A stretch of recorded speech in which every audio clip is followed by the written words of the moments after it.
এই একটা রুমটা বেশ সুন্দর। দুটো করে বেড আছে, যে যেখানে পারো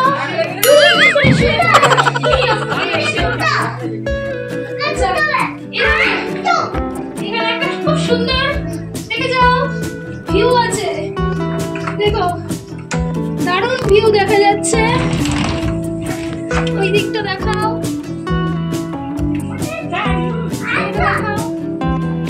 আচ্ছা এইখানে দেখো বন্ধুরা একটা ওয়াশরুম রয়েছে, নিট অ্যান্ড ক্লিন ওয়াশরুম, খুব পরিষ্কার পরিচ্ছন্ন। আমরা ঘুরতে এলে হাওয়াকে অবশ্যই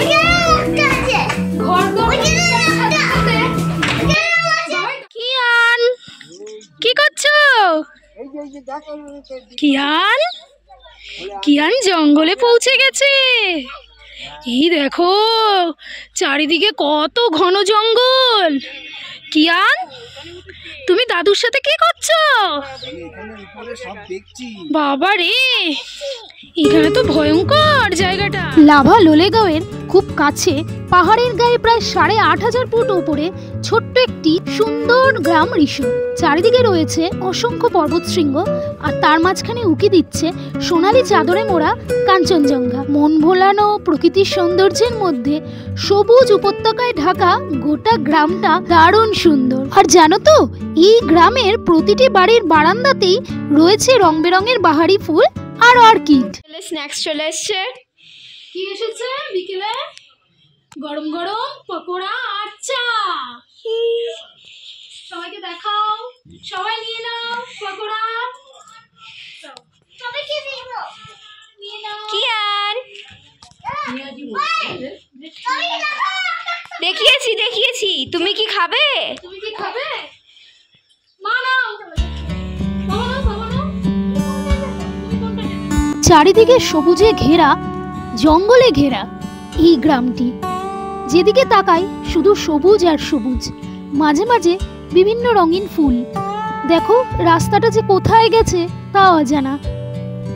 এখানে এসে প্রকৃতিকে খুব কাছ থেকে অনুভব করতে পারলাম। শহরের কোলাহল থেকে অনেক দূরে আমরা চলে এসেছি। আমি খেয়ে তারপরে খেলবো। তোমাকে কি দিয়ে? নিচে ওর দুটো বন্ধু খেলা করছে, ওকে ডেকেছে। তো আমরা এখন ডিনার করতে বসেছি, ডিনারটা করে নিয়ে তারপরে কিয়ান খেলতে যাই। চলো তাহলে আমাদের ডিনারে আজকে কি কি আছে একটু দেখিয়ে দাও তো।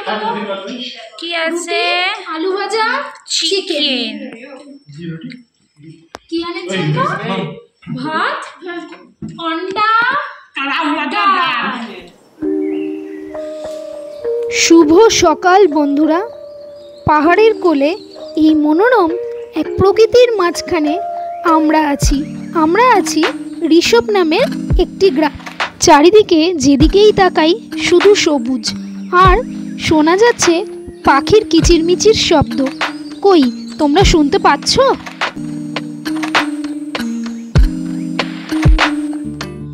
আর ওই যে আমার ছোট্ট সোনা কিয়ান সোনা ঘুমিয়ে আছে, এখনো ওর ঘুম ভাঙেনি। এই ঘরটায় আর এই গ্রামটায় আজই আমাদের শেষ। আজকে ফিরে যেতে হবে আমাদের নতুন একটি গন্তব্যে। আমরা যাব, কিন্তু তার আগে আরেকবার চোখ বুলিয়ে নিই এই গোটা গ্রামটাকে। তাই আমি একাই বেরিয়ে পড়লাম গ্রামটাকে আরেকবার দেখতে। চারিদিকে ভোরের কুয়াশায় ঘেরা গ্রামটা যেন আরো বেশি সুন্দর লাগছে।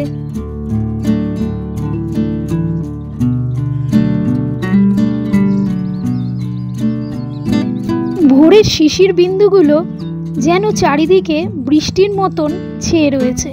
মনে হচ্ছে যেন মুষলধারে বৃষ্টি হয়ে গেছে।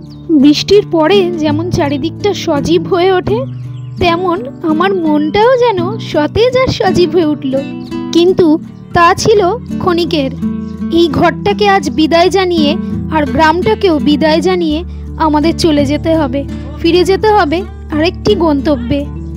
চলো সপরিবারে আমরা আবার যাই আরেকটি গন্তব্যে। তবে কথা দিলাম ঋষভ, তোমাকে কথা দিলাম আবার আসবো, আবার আনন্দ করতে, আবার প্রকৃতি দেখতে, আবার এখানে আসবো। আজ তাহলে আসি, তোমরাও চলো বন্ধুরা আমাদের সাথে আরেকটি গন্তব্যে। বন্ধুরা তোমরা আমাদের সঙ্গে ঘুরতে চলো, আমাদের বাড়ি থেকো, আমাদের চ্যানেলটা দেখতে থেকো। হ্যাঁ বন্ধুরা, আমাদের পাশে থেকো। তোমরা পাশে থাকলে আমরা আরো দূরে এগিয়ে যেতে পারবো।